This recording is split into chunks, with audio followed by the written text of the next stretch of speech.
pay tribute to an actor that I guess if you're not really around our age, you really don't know this person that well or probably appreciate him. Yeah. But I know he's a personal favorite of both of ours, so Yes. definitely want to pay tribute to him. I mean, it's been almost 30 years since we lost him, Yeah, but 93. Yeah.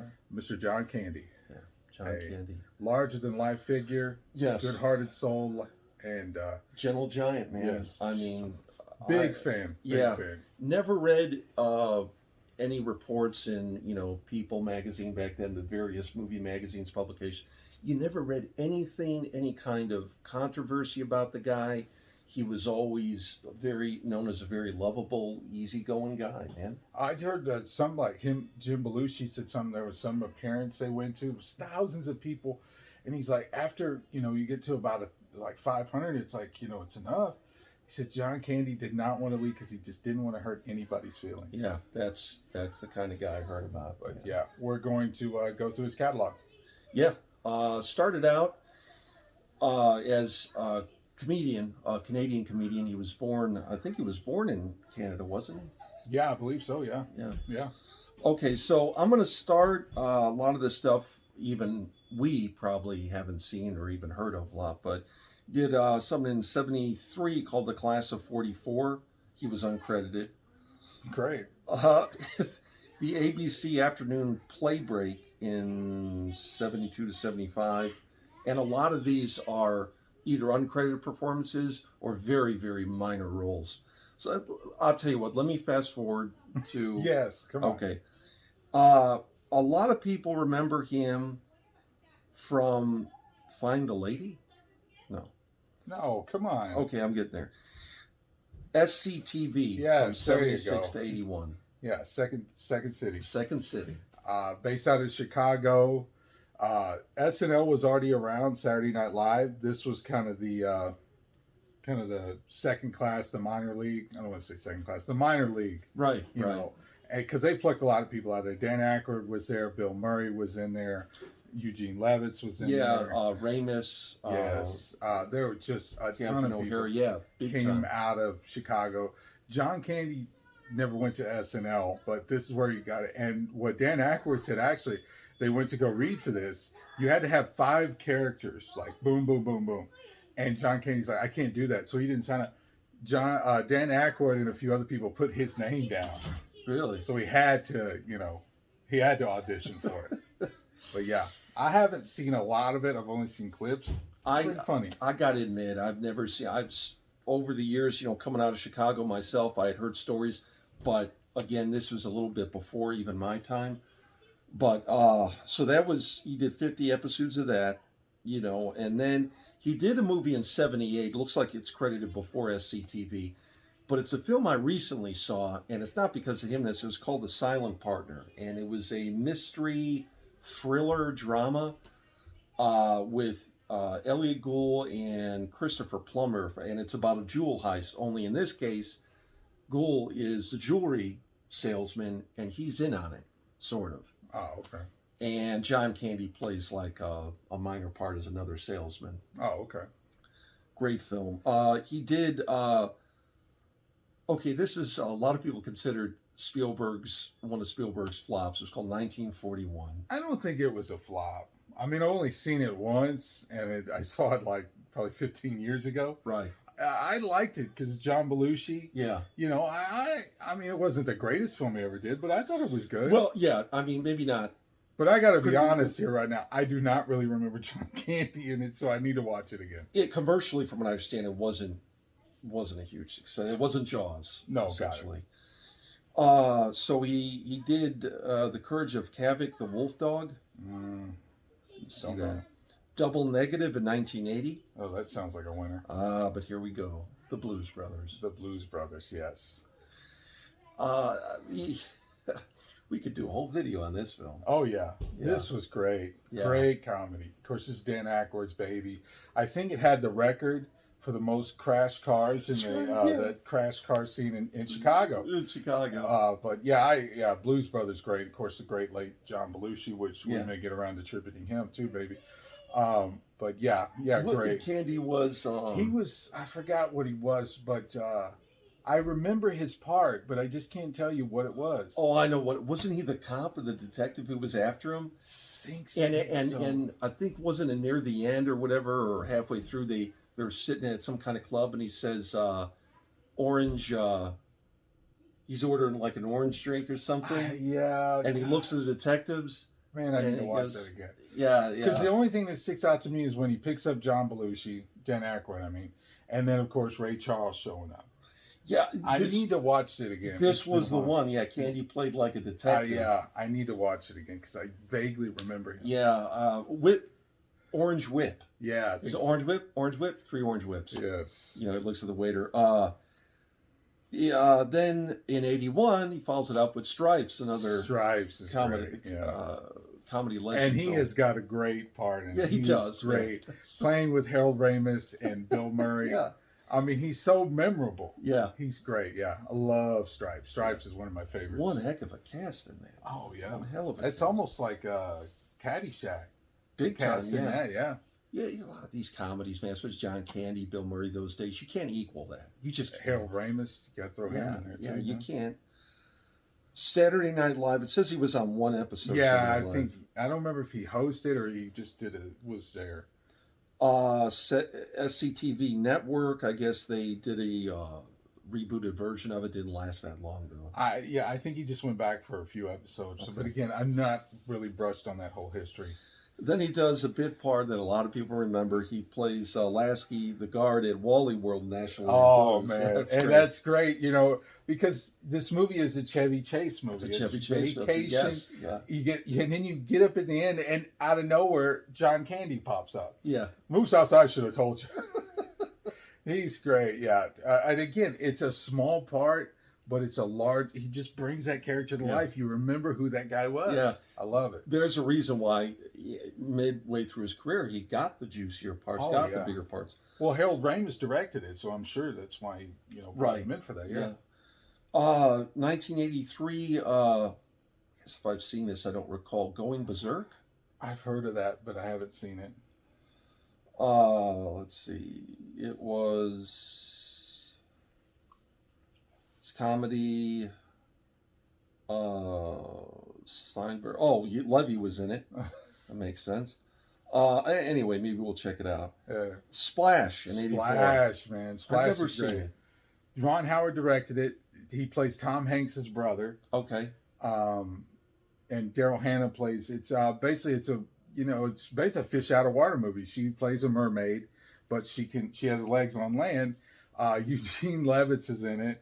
He is fixated on proving that she's a mermaid, and he just goes through a ton of crap. I've Like never seen every this. line, he'll like something will happen to him, and you'll hear him say, "What a week I'm having."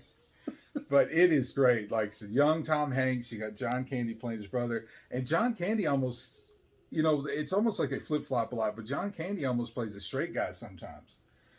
It's great. At first John Candy's like the wild guy, and then when Tom Hanks meets Daryl Hannah, he's kind of wild, free in love. And I remember one John Candy's like, "Aren't we going to go do this?" He's like, "No, okay, well I'll go take care of that." But yeah, it's great. Splash is great. I'm gonna check that. I'm gonna check Going Berserk out. He was in the video for Ray Parkman did the Ghostbusters thing. Big thing back in '84. Let's see, The Last Polka in '85.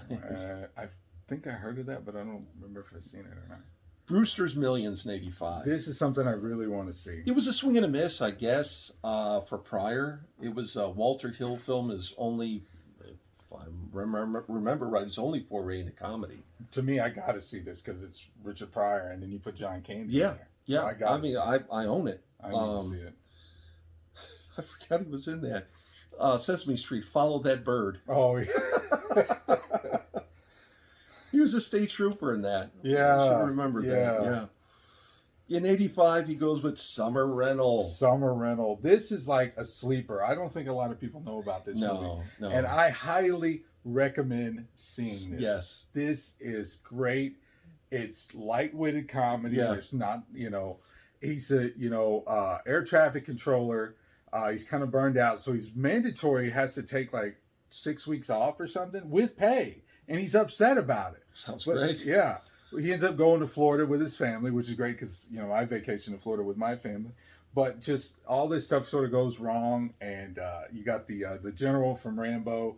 He's sort of the bad guy. Yeah, And yeah. Rip Torn is in it. Rip Torn. Yeah, he plays the the pirate or whatever. Yeah. It's great. Yes, if you see Summer Rental and it's out there, giving a free plug here, we should get it for free.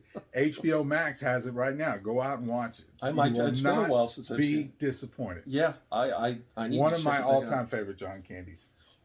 Followed up by another one that you introduced me to, The Volunteers. Oh man, that is another. I think that's on HBO Max. Max waiting for something. But no, Volunteers is great. It teams up Tom Hanks and John Candy again. Right.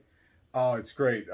Tom Hanks is this sleazeball. Like his father's a millionaire, so he thinks he's a pretty boy rich guy. Is running from a debt because he runs up a debt in gambling. His dad's like, I'm not going to pay it, so he runs and switch places with a friend of his to volunteer in a third world country, and he's just a fish out of water. Yeah. It's great. And then you throw John Candy in it. Oh, it's great. John Candy's character is great because he gets captured, and they're like, "We're gonna brainwash you." Like, "Oh yeah, right." And then the next scene, he's brainwashed. Yes, another great John Candy one. It's more Tom Hanks and his real wife. That's where they met, Rita Wilson. Yeah. But John Candy, another memorable part in that. Yeah, I need to watch that again too. So he did a few other things in between, Canadian Conspiracy in '85, but in '86 he returns to form in Armed and Dangerous with his buddy Eugene Levy. This is like Summer Rental, man. I don't think a lot of people know about this. No, another great comedy. Yeah, and you throw Brian James in there, Jonathan Banks. Yeah, Robert Loggia, Meg Ryan. My gosh, man, it is a star-studded cast for the '80s. Yeah, man. Tiny Lister. Yeah. Dooley, you remember that? Dooley, yeah, man. John Candy and Eugene Levis are security guards. Yeah. Oh, it's just great. Another light-witted comedy, man. But that one's going to be kind of hard to find. But it's worth it. What did he say? Something like, did you remember something you were supposed to do? Oh, I think so, yeah. Did you call him a muscle-bound jerk? That's right. I didn't call him an idiot. I called him a muscle-bound jerk. I forgot he was in this too, Little Shop of Horrors. Oh, yeah, I remember that. It's been a long time since I've seen that movie, too. Yeah, I wasn't too crazy about it myself. I thought it was funny. I like it because Rick Moranis sort of gets his due. Yeah. It's a star. But, yeah. And then you got John Candy, and there's several other actors in it. But yeah, it's just been a long time since I've seen it. I remember seeing it when I was like 12 years old. I don't think I've seen it since. Did they remake it or something? I think so, but I'm not really into that. Really Weird Tales in '87. I've heard of that, but never saw it. Spaceballs in '87. Oh man, Spaceballs is great. We got to do a Mel Brooks video. Yes, man. we do. Yeah, dude. But Spaceballs, man, probably the pinnacle for him. Yeah. Paradox, obviously, of Star Wars. Yeah. And you got John Candy, who plays a half man, half dog. And just, fill in the blanks on that. If you haven't seen it, you need to watch that too. Dude, as a comedian, how does it get any better than starring in or co-starring in a Mel Brooks comedy? Oh, God, yeah. And in the cast in that, you got Bill Pullman, Daphne Zungia, Rick Moranis. Is Ward Helmets. What's that guy's? I forgot his actor's name. Colonel Sanders. Colonel Sanders. Colonel Sanders. Chicken. Yeah. Surrounded by a-holes. Yeah. Oh, and the Man of 10,000, the guy from Police Academy. Yes. Michael Winslow. Yes. So he goes from that. Now, it's a little different now. In '87, he comes out with Planes, Trains, and Automobiles, Steve Martin, which is a bit of a tearjerker in some ways. It's a comedy because it's John Hughes, I believe. It was, yeah. But, dude, there are a couple of scenes in there where John Candy just acts his pants off. Yeah, that knocks it out of the park. The legendary classic scene in the hotel room. Yeah. But no, it is comedy because they're driving that car that is blown up. You have no lights. No, don't have this. No, we lost that too. But the damn radio works. Funniest thing, yeah, But yeah, Planes, Trains, Automobiles, and I think you were finally getting me to watch that. I wanted to watch for years. One of my sister's favorite films of all time. Yeah, just a great film, and again, it's one of those films your whole family can watch and enjoy. Yeah. Goes from that. I guess he was in She's Having a Baby. He's not in that. They played a scene. It was on TV, the movie. Oh, Because that's a John Lovitz thing too, and that's why at the beginning of Planes, Trains, and Automobiles, Kevin Bacon's in it. Oh, that's right. Yeah. So yeah. it's sort of a back and forth in those two movies. Okay. He wasn't in the movie though.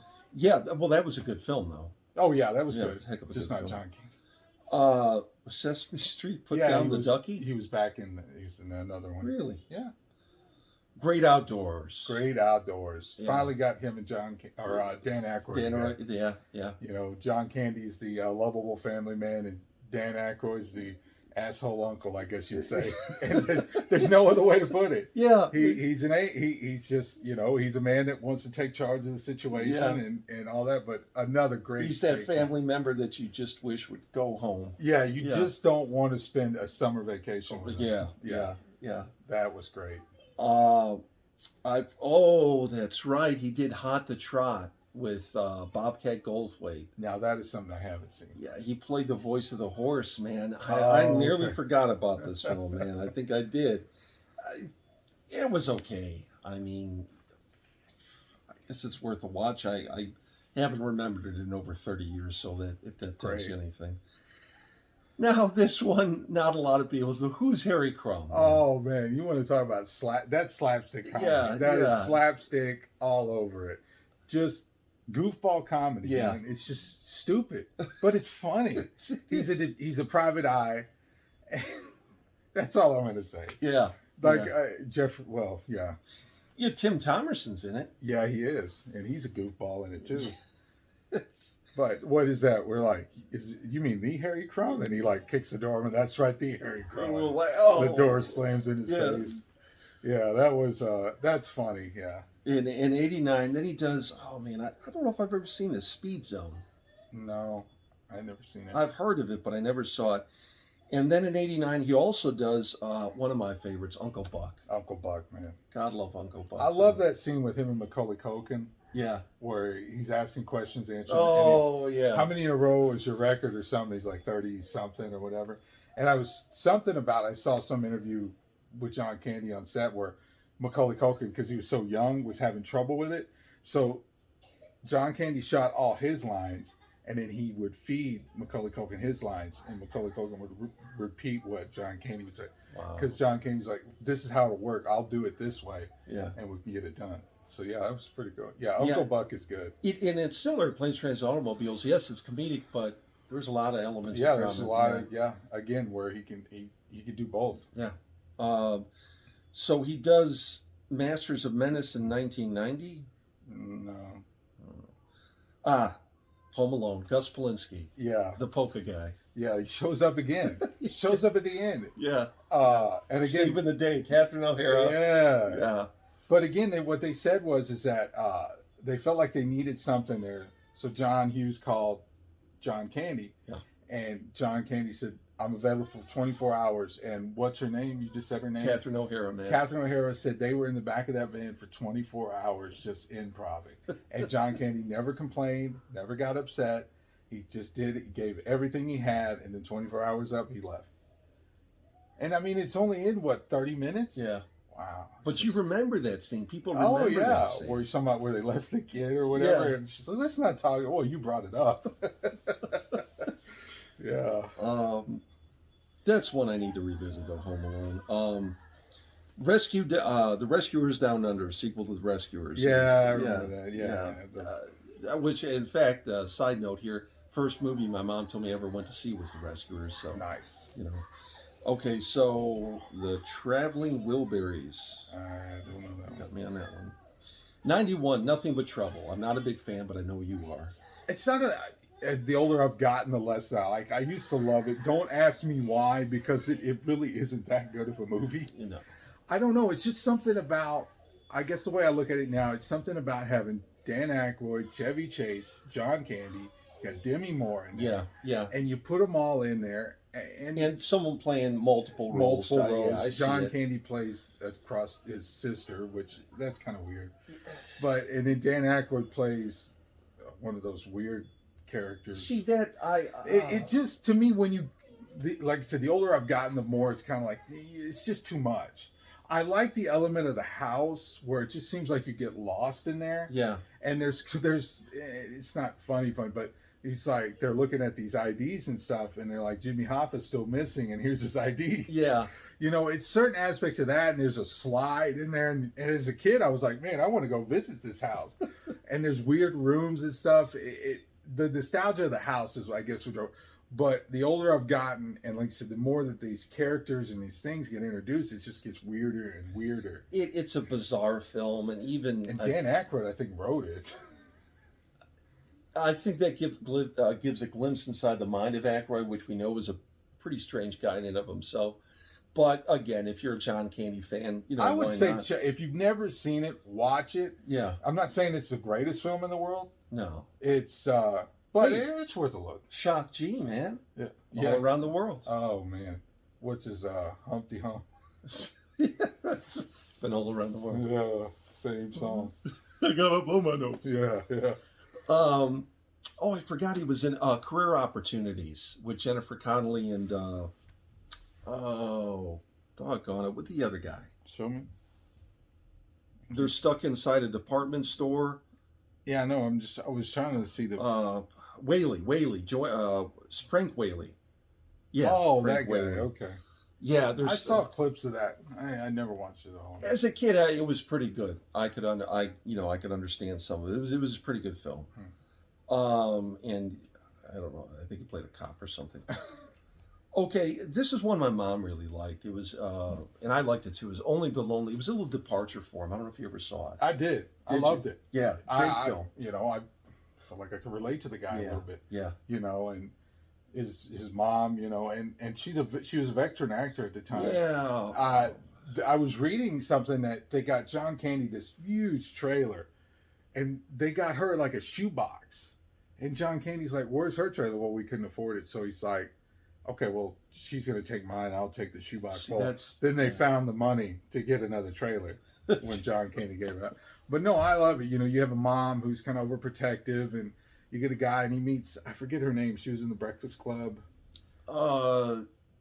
Yeah, gosh. But man, yeah, this I escapes love me. that movie. I haven't seen it in a long time, but I saw it and it just immediately connected with me. Yeah, And I same watched here. it again a couple of years later, and I haven't seen it since. I'd like to revisit it again, but I really liked it. Yeah, same here. I resonated with me. I could understand it. It's another one I haven't seen in many years. So Maureen O'Hara, was that No, who it no. was? She was in Saint Elmo's Fire too. Well, the mom though was The mom. I thought you were talking about. Forget. let's see. Let me see. Yeah, Maureen O'Hara, Ali Sheedy. Ali Who's Ali Sheedy. That's Sheedy. it. Okay, so in '91 he does another sleeper, Delirious. I see now Yeah. where he's like daydreaming. Yeah. The whole He's soap riding opera a thing. horse. And all Yeah, that. yeah. Yeah. That was funny. Yeah, it was. Yeah. It's a little Not my different. favorite, but I did like it. Yeah. I thought it was funny. Yeah. You know, you got to watch it. Man. Oh yeah. It's John Candy. Well, speaking of, you got to watch it. JFK. Oh man, his character in JFK, man, he again, just dramatic role. Yeah. It's great. It sort of gives you a showcase of what could have been Oh, had yeah. he lived longer. Yes, absolutely. Just what a 5-minute part, I think.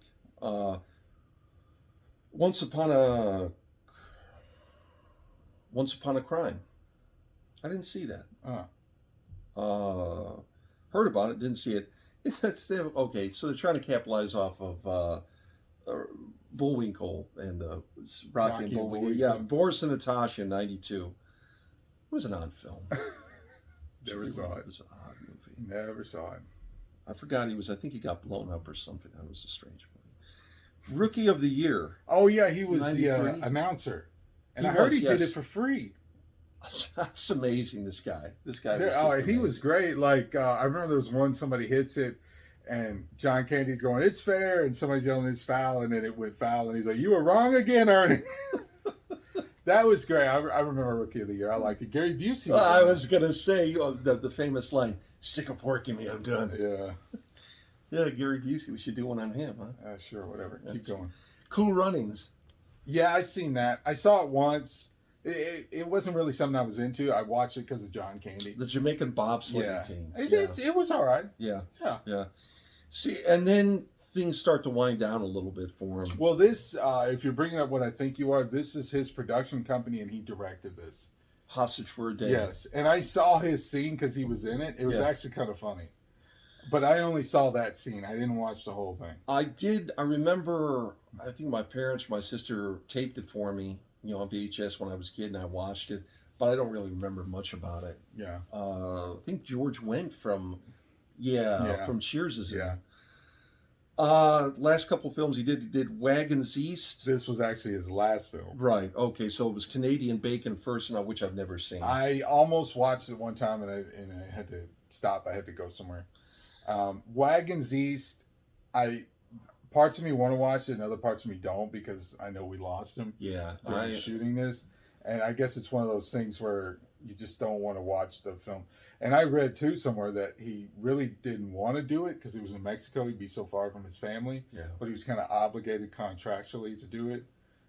But they said he was great on set. The night before he passed, he had made lasagna for the entire cast and crew and went to bed, and that was it. In 1995, we lost John Candy at the age 94, I of believe. no, it was in 94. Yeah. At the age of 43, 40, very young. Uh, He was a heavy smoker. He wasn't a drug addict, but obviously he was severely overweight, Yeah. and he smoked. He chain smoked too. So, smoking and overweight, that's a really bad combination. And I think he died of a heart attack, but he died in his sleep. So, one thing I can say about that, I think it was maybe 13 or 14 at the time.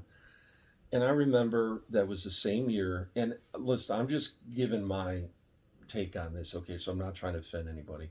But that was the same year we lost one of the godfathers of grunge, Kurt Cobain, man. Yeah, Or the that was a father tough of year. grunge.